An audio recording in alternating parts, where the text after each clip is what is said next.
Buonasera a tutti, eccoci qua ritrovati per il nostro appuntamento del tè con il missionari. Oggi abbiamo una puntata un po' particolare, l'abbiamo un po' dedicata al tema dei giovani e missione, e per questo ho invitato un ospite particolare a cui sono molto affezionata, che è con me, ed è Antonella Stura. Ciao Antonella. Buonasera. Benvenuta. Grazie. Prendiamo il nostro tè insieme. Tu che tè preferisci? Io qualsiasi tè, sono una studentessa universitaria, quindi il tè è il mio beveraggio quotidiano nella pausa studio. Davvero? Hai un Sì. tè particolare che ti piace? Io qualsiasi tè in realtà, anche il carcadè perché mi ricorda mia nonna. Dai. Sì, me lo faceva sempre lei, però proprio fatto, sai, con le spezie così e... Sì, no, mi piace molto bere il tè, è proprio un momento di coccola, diciamo, nel pomeriggio, ovviamente con i biscotti, perché sì, infatti non abbiamo possono mancare. allestito il nostro banchetto ordinario, con noi c'è Federico della Tenda TV, che non vedete mai qui con noi, che ci sta accompagnando in questo bellissimo viaggio. E oggi abbiamo appunto qui Antonella perché con lei abbiamo vissuto un'esperienza particolare, no? Antonella nel 2019 oramai, Sì, 2 anni, ecco, già. ha partecipato a un viaggio missionario della diocesi di con la diocesi di Vittorio Veneto. Allora ti chiedo un po' di raccontarci, no? Perché, cosa ti è passato, cosa è successo? Raccontaci un pochettino. Allora, dire che è stato un viaggio particolare è dire poco, perché è stato un viaggio che ha cambiato la vita. Innanzitutto siamo partite, eravamo in 7 ragazze più 3 accompagnatori e siamo andate in Zambia. Perché il viaggio missionario? Diciamo che c'è stato come un filo che ha unito tutte noi 7 e è stato un incontro casuale, in realtà è partito tutto da una casualità perché ci siamo incontrate per la prima volta a Conegliano a dicembre del 2018, proprio quegli incontri che vengono pubblicizzati nelle scuole proprio della diocesi. E da lì tutte abbiamo scoperto di avere qualcosa in comune, ovvero la voglia di partire. Ma non di partire per le vacanze, non di partire per una meta esotica, così tanto per... La volontà di partire per un viaggio che arricchisse, che ci donasse qualcosa di profondo e qualcosa che poi potessimo portare nella nostra quotidianità per sempre, insomma. E questa esperienza appunto ci ha stravolto, ci ha travolto e stravolto perché ci ha messo in contatto stretto con delle realtà che noi vediamo sempre filtrate attraverso i media. Quindi la televisione, i giornali, e tu ti aspetti quando vai lì, quando atterri con l'aereo, ti aspetti di vedere povertà, tristezza, e invece è stato tutto il contrario, ecco. Mamma mia, è un'emozione grandissima ricordare quei momenti. Sì, ricordo che prima del viaggio c'è un momento in cui entriamo nelle classi e raccontiamo ai ragazzi di chi ha già fatto viaggio precedentemente, e i ragazzi, tantissimi, restano entusiasti, dicono partiamo subito. È vero che non tutti poi hanno il coraggio di farlo con forza, e qualcuno sceglie proprio di affrontare questa avventura, e tantissimi come Antonella oggi qui ci raccontano che proprio cambia la loro vita, no? Allora, che cos'è che ti sei portata a casa? Cos'è che ti resta ancora oggi, insomma, 2019, 2021, pandemia in mezzo, voglio dire, che cos'è che ti è rimasto, che ti è rimasto dentro da questo viaggio? Si è acceso un fuoco, possiamo dire, ed è una cosa con cui concordo anche con le altre ragazze, siamo rimaste molto amiche appunto perché questa esperienza unisce in un modo o nell'altro. Si è acceso un fuoco che riguarda proprio la volontà di incontrare l'altro profondamente, di entrare in comunione concreta con quello che è l'altro e proprio vedere, ma toccare prima con le mani, poi con il cuore. E quindi è una volontà che rimane, è un dono grande che abbiamo ricevuto, quello di toccare e di sentirci anche a volte scottati, no? Perché ci si scontra con una realtà che appunto è per tutta la vita, così uno ci si immagina, e poi è un'altra. E quindi quando siamo tornate in Italia, è stato i primi mesi, sono stati proprio di riassestamento, no? Dopo questa parte esperienza, perché non ci sembrava vero che qui avessimo tutte queste cose. E quindi quello che un po' anche il nostro proposito è quello di vivere l'Africa tutti i giorni, no? Con il pensiero, ma anche con azioni concrete, che sono per esempio questi momenti di ricondivisione e di appunto di chiacchiere per appunto per testimoniare quello che è stato questo grande dono che noi abbiamo ricevuto e che è giusto che anche altri possano ricevere, insomma, pandemia permettendo, ecco. Però è vero che quando si torna dai viaggi, diciamoci la verità, non è sempre così che tu cominci a parlare e tutti ti ascoltano, giusto? No, anzi. Cos'è che succede invece? Diciamoci la verità, anche con gli altri coetanei della tua età, cosa succede? Che a volte si fa fatica a raccontare perché loro stessi sono talmente pieni di pregiudizi nei confronti dell'Africa o comunque di qualsiasi altro luogo che è difficile parlare liberamente, no? Bisogna sempre anche lì filtrare un po' le informazioni per fare in modo che non siano troppo, come dire, forti, scioccanti, anche perché uno ha vissuto un'esperienza talmente bella che ha quasi paura certe volte che raccontarla agli altri e magari avere un feedback negativo possa rovinare il ricordo. Però è proprio questo che è sbagliato, no? Perché poter raccontare un'esperienza è sempre un arricchimento. Quindi sì. Bello. Beh, hai detto una cosa bellissima prima, no? Che vivere un'esperienza così, poi alla fine la senti come un dono grande, no? È come dire, a un certo punto l'hai vissuto e hai voglia di raccontarlo agli altri, perché c'è questo desiderio forte di raccontarlo, non è così facile.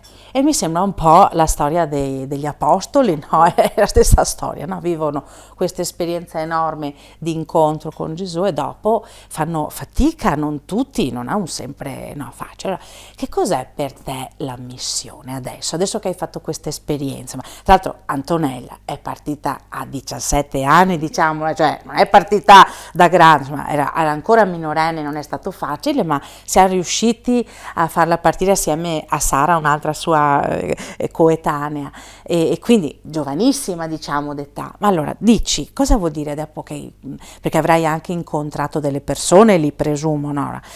Questa esperienza, che cosa ti porta per essere, cosa vuol dire essere missionari per te oggi? Essere missionari secondo me è donare agli altri senza volere nulla in cambio, ma senza pretese. Pretese, come appunto dicevo prima, di non volere nulla in cambio, ma anche non pretese da uomo bianco che per forza deve portare un certo tipo di messaggio, ma proprio come con apertura. Con apertura mentale e di accoglienza, perché alla fine per quanto uno possa avere la volontà di donare, quello che riceverà dalla missione sarà sempre di più di quello che potrà portare. Quindi secondo me la missione è dono, è apertura, è non lasciarsi frenare dalle paure ed è proprio porgere la mano all'altro, è proprio incontrarsi profondamente e sì, insomma. Che bello, che bello. Ti faccio una domanda perché io sono un po' così provocatoria, ma dal punto di vista della fede, della tua storia di fede, di Dio, se te la sei, insomma, che cosa ti sei portata a casa da questa cosa? C'è qualcosa che ti è rimasto, che ti ha fatto, che ti ha aiutata o che magari ti ha anche, insomma, sconvolta? Dici, se ti va. Sì, no, allora, diciamo che noi siamo stati nelle missioni, abbiamo conosciuto diverse realtà. Una realtà laica di Enrico e Simonetta che appunto vivono a Cipata e hanno a che fare con ragazzi disabili. E poi abbiamo visitato la missione di Cikowa, sì, e quindi che è proprio una missione invece religiosa e di un contesto proprio completamente diverso. Quello che sconvolge è che qui ci sembra, non so, dal mio punto di vista di giovane, tante volte mi sento come di poter partecipare poco alla vita della mia parrocchia, nonostante i vari IGREST, ovviamente le esperienze dei campi scuola, eccetera, eccetera, perché mi sento, come dire, poco rappresentata alcune volte, no? Mentre è sconvolgente veramente vedere come loro lì vivono la fede. L'esempio è quello della messa, no? Che da noi sì, andiamo la domenica mattina, dura un'oretta, sappiamo che ci dobbiamo andare, così. E lì invece dura 3 ore e non sai mai cosa può capitare, nel senso buono, perché loro, queste persone, gli africani appunto, secondo me, per la mia piccolissima esperienza, vivono tutto molto più intensamente e si lasciano trasportare, che è quello che vorrei che succedesse anche a me dal punto di vista della fede, no? Cioè nel senso che anch'io, e che non è facile, però secondo me quello che aiuta nella fede è proprio lasciarsi trasportare e lasciarsi chiamare e rispondere e andare senza paura, insomma, che è un grande insegnamento che Assolutamente, sì, che però bello. è difficile. Sì, perché noi abbiamo un modello, no, di chiesa, ma anche di stile che è un po' legato a delle modalità che hanno Un po' una rigide. propria storia, ma più che rigide hanno una propria storia evolutiva, no? E la nostra società invece è una società frenetica, veloce, piena di stimoli e quindi spesso si sente, no, una fatica, una collisione fra le due dimensioni, è come se questi due mondi insieme non possano andare, eppure convivono, quindi e trovare un compromesso, a mio avviso, non è così scontato e semplice, bisogna studiarlo, bisogna fare esperienza e poi oggi non c'è più una realtà grande che si può dire, cioè tutto è messo un po' in discussione, molte volte Sempre. anche la bellezza e la verità del messaggio di Gesù spesso viene messo in discussione oggi, mentre una volta il valore era solido, adesso viene un po' messo in discussione. Però è vero che con i giovani c'è proprio un cambio di linguaggio, tu questo lo senti, Sì, questo? assolutamente. Secondo me il messaggio di Gesù è sempre continuamente attuale, perché mettersi in mezzo ai poveri, stare tra gli ultimi, secondo me è qualcosa di estremamente attuale, che veramente tutti i giorni della nostra vita noi possiamo avere a che fare con il messaggio di Cristo, sempre e comunque, perché appunto stare con gli altri, anche solo l'idea di comunità, secondo me è comunque giovane, non può mai invecchiare. Mentre secondo me quello che è un po' a livello di comunicazione ci vorrebbe un punto di incontro diverso, forse con i giovani, proprio una necessità di mettersi più, di avere un linguaggio che sia più in comune con i giovani, no? Che hanno bisogno di essere provocati, perché è chiaro, cioè nel senso si vuole anche discutere, no? Perché quando si è giovani si pensa di essere invincibili. E quindi anche da questo punto di vista si ha bisogno di scontrarsi, di discutere e secondo me la Chiesa dovrebbe essere pronta ad avere questo tipo di discussioni anche su temi scomodi, perché tutti i giorni appunto abbiamo a che fare con temi che veramente ci mettono alla prova e anche soprattutto ci chiedono di non giudicare. E quindi secondo me è un linguaggio che va imparato, ma da tutti, perché appunto come dicevi tu prima, viviamo in una continua evoluzione, è tutto frenetico e c'è bisogno veramente da parte di tutti di togliersi i pregiudizi e semplicemente di avere un dialogo e di... Che bello. Sì, no? Ha un entusiasmo che si sente forte, Antonella, grazie. E ascoltami, ma da che sei tornata? Qual è il tuo impegno personale rispetto a questa esperienza? No? Tu fai un sacco di cose, sei scout, vai all'università, ma c'è qualcosa che senti il bisogno di mettere in pratica adesso che sei tornata per il futuro? Che cosa ci racconti? Beh, allora, da un punto di vista più, diciamo, spirituale, più proprio di testimonianza, è appunto la necessità di parlare con gli altri, no? E infatti appena ho l'occasione, chiacchiero, racconto, faccio vedere le foto perché è sempre importante poi avere un riscontro visivo e mi capita spesso che mi chiedano poi qual è la cosa che più mi è rimasta dell'Africa, no? E io dico sempre comunque le persone, la bontà delle persone, no? Che poi anche c'è questa cosa di avere il mal d'Africa, che secondo me non è tanto legata alla terra dell'Africa, quanto più proprio al sentimento che ti lasciano le persone, che il mal d'Africa appunto esiste. E nel mio piccolo la mia volontà è quella di non dimenticarmi del mal d'Africa, ma di vivermelo, quindi sia da un punto spirituale che poi proprio da un altro punto di vista, che è quello di impegnarsi nella quotidianità, nel rendersi conto che veramente possiamo fare la differenza, cioè nel senso anche nelle nostre scelte di tutti i giorni, per quanto riguarda gli sprechi, perché rendendoci conto di quanto siamo fortunati dal punto di vista anche per esempio della pulizia, di come viviamo nel nostro verde, avere un riscontro così scioccante, anche così violento, delle immondizie lasciate per strada, proprio delle palle dei bambini costruiti con l'immondizia e con lo scotch, l'impegno è non sprecare soprattutto e veramente essere grati per quello che si ha, che è una cosa che appunto è sempre una frase un po' violenta, che però secondo me è 100% vera, è che siamo davvero nati nella parte fortunata, cioè che qualsiasi io, te, qualsiasi altra persona avremmo potuto nascere da un'altra parte e non saremmo qui a parlarne, insomma. È vero. Sì. Sono d'accordo su questo, è proprio vero, siamo nati nella parte più ricca del mondo e alle volte non ce ne rendiamo veramente conto, perché e non ci rendiamo neanche conto di quanto, come dici tu, questi due mondi siano connessi e molto legati.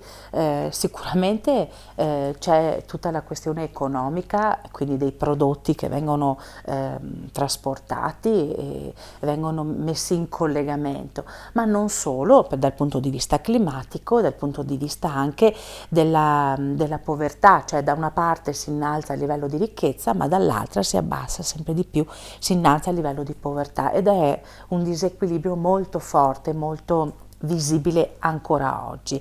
Quindi è bene essere consapevoli, e credo che tu stai anche dicendo che da un certo punto di vista, abbiamo, se ho colto bene, no, fare questa esperienza è importante perché ti fa vedere con i tuoi occhi, cioè non è come sentirlo da lontano, il viverlo è un'altra cosa. E anche ti toglie quella pietà patetica che ti viene, diciamo, inculcata sin da quando sei piccolo, perché sei abituato ad avere pena del bambino africano, perché pensi che non abbia niente, perché pensi che la sua vita sia povera, sia vuota, quando in realtà è quasi più la tua vita di bimbo occidentale che è vuota, perché avresti qualsiasi cosa eppure non riesci ad essere pieno, nel senso che non ti sai godere quello che hai.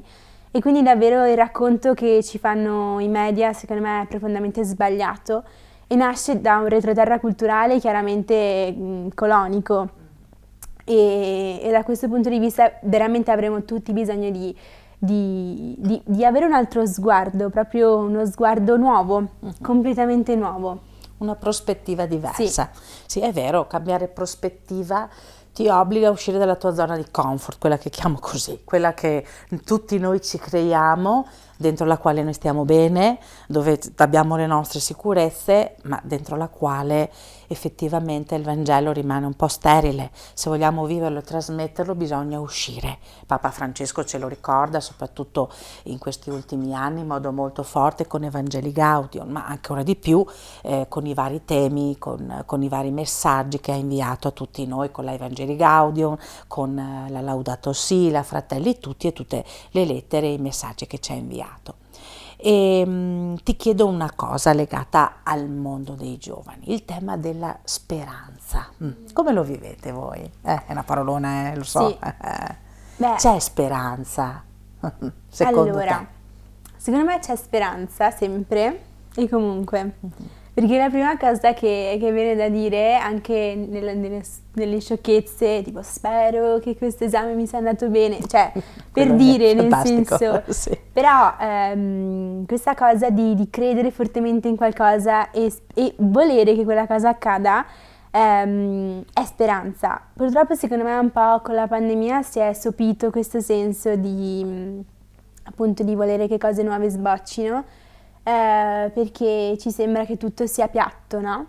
Vivere anche a casa così, nonostante magari sia stato anche un momento di riflessione personale, ci ha fatto un pochino dormire. Però è bello proprio ritrovarsi tra coetanei e invece vedere quanti bei progetti ci sono per il futuro, nel senso di anche quanta volontà di voler fare cose belle. E la speranza è diciamo, un motore, perché ovviamente è ciò che ci spinge, no? Nel senso di volere qualcosa che sia nuovo, qualcosa che sia bello. Quindi sì, c'è speranza. Che bello che sì. dici questo, perché molte volte noi persone di un'altra generazione abbiamo quasi il timore di pensare che questi giovani non abbiano speranza, non abbiano futuro, non abbiano progetti. In realtà ognuno di noi è pieno di sogni, è pieno di desideri, è pieno di progetti che ha voglia di mettere in campo al di là di quello che sta capitando a livello anche mondiale di movimento. E un po' quella speranza che noi abbiamo in più è anche quella che ci dà la fede, che ci dà Gesù nel suo messaggio, no? Ci dice: ragazze, non perdetela questa speranza, io ci sono, esisto, ci sarò sempre con voi, quindi non perdete, anche se è faticoso, anche se sembra che tutto vada storto, restate lì, restate con me, io ci sono. Questo è un messaggio di speranza straordinario, no? Ecco, un'altra cosa che mi viene da dire è, e penso che non manchi molto, ma andiamo avanti con la nostra chiacchierata, no? Abbiamo un po', noi che abitiamo in questo contesto, no, dove abbiamo un po' tutto, no? Alle volte ci sembra che ci bastiamo da soli. Tu prima dicevi, i ragazzi più giovani, no, che sono forti, sono nel pieno dell'energia, sono, come dire, pensano di spaccare tutto, no? Eppure c'è una dimensione altra che interviene, che è quella divina, dentro la quale ognuno di noi poi con la quale si relaziona. Come la vivono secondo te, per quello che è un po' il tuo sentore, i ragazzi un po' della tua età, questa presenza? C'è questo affidarsi a qualcosa di più grande? Esiste? C'è questo desiderio o c'è ancora questo bisogno di stare un po' attaccati a se stessi? Come li vedi? C'è bisogno di stare attaccati a se stessi perché fa paura tutto ciò che non si conosce, no? E quindi è naturale avere paura e soprattutto secondo me è più facile non credere che credere. È più facile chiudere la porta, sai, dire vabbè, chi se ne, cioè, non mi interessa, da piccolo sì, sono andato a messa, ho fatto il chirichetto, ho fatto la cresima, la comunione, non lo so. Ma basta, cioè l'hanno fatto tutti, basta, cioè nel senso non ci penso nemmeno più, è una cosa, chiudo la porta, nel senso la maggior parte secondo me è così, però io sono fortemente convinta che tutti abbiamo abbiamo un'esperienza che ci fa ricredere su tutto ed è che ci fa veramente arrivare in contatto con quello che dicevi tu, che è una dimensione che non può essere terrena, deve essere per forza qualcosa di altro. E da quel momento in poi, da quell'esperienza che può essere magari sentire dentro di te una presenza, sentire una chiamata magari verso qualcosa, da quell'esperienza in poi che può veramente essere scaturita da qualsiasi cosa, allora da lì iniziano le domande. Perché secondo me alla fine la fede è ricerca, no? Ricerca continua e anche tante volte sono domande senza risposta. Per lo più perché insomma, ma perché, quante volte ci viene da dire perché a me o perché è successo, non lo so, non abbiamo risposta. Non abbiamo risposta apparente, perché nella realtà dei fatti le risposte ci sono, basta cercarle. Secondo me la parola chiave appunto della fede è ricerca. Bello, bello, bellissima parola, direi che siamo dentro proprio, insomma, grazie intanto, perché Grazie affrontare a te. questi temi in modo così anche leggero è bellissimo e ci dà anche modo di starci dentro e di arricchirci reciprocamente. Hai detto ricerca, sì, la vita è questo, no? Alla fine, ma non lo è solo per chi è più giovane, è per tutti così. Io stessa alla mia età dico, ogni giorno apprendo qualcosa di nuovo, cambio prospettiva perché le esperienze sono importanti, no? E dentro a queste tu dicevi fortemente, le relazioni sono essenziali, le persone che incontri e tu puoi scegliere di incontrare chi vuoi, no? Puoi scegliere di incontrare tante persone, puoi anche individuare delle persone con cui stai meglio e da cui sai che avrai dei messaggi importanti. Nella tua vita c'è qualche persona di riferimento che per te è proprio importante, un testimone, chiamiamolo così, della vita verso il quale magari quando sei in difficoltà dici adesso vado perché so che quella roba lì mi sintonizza di nuovo con me stessa? Beh, in realtà sì, sì, essendo io appunto una ricercatrice e anche a volte un po' insicura, ricerco proprio necessità di qualcuno che mi faccia un pat pat sulla spalla, no? E diciamo che io sono cresciuta nell'ambiente scout, quindi appunto i capi scout ho questa bellissima esperienza che è appunto all'interno degli scout di potermi sempre rivolgere appunto ai miei capi scout che mi conoscono, che è sempre bello. Poi vabbè, ovviamente la famiglia, io sono io adoro la mia famiglia, sto molto bene, siamo molto uniti, appunto magari nonostante tutti i momenti, sai, che si possono avere di sconforto. E poi insomma ho le ragazze che ho conosciuto in missione, che quelle sono uno sguardo fresco, insomma ci possiamo sempre, grazie a questa esperienza che abbiamo vissuto in Africa, secondo me anche potessimo noi non sentirci per 30 anni, se tra 30 anni io chiamo una delle ragazze so che loro ci saranno, appunto perché abbiamo vissuto questa cosa insieme, quindi sì, i punti di riferimento ci sono, c'è bisogno. Bello. Allora andiamo verso un po' la conclusione, ti chiedo un'ultima cosa. Allora, se dovessimo dare qualche consiglio a chi si occupa di giovani, che cosa possiamo dirgli? Che cosa gli diresti tu? Proprio insomma, provate a di. Allora, a comunicare proprio a cuore aperto, nel senso che la comunicazione è la base di qualsiasi relazione, che sia tra me e un mio pari, che sia tra me e qualcuno che è più grande di me. Quello che noi giovani non vogliamo è sentirci giudicati, è sentirci messi in catene da una società che ci fa sentire stretti, come noi abbiamo bisogno di avere delle certezze, abbiamo bisogno che l'adulto ci dica va bene, è tutto, va bene, fai le tue esperienze, va bene, senza sentirci dire no, non puoi fare questo, non puoi pensare questo perché non va bene, non è corretto. Nel senso, quello di cui c'è veramente bisogno è di una grande apertura, che è quello che dicevo anche prima.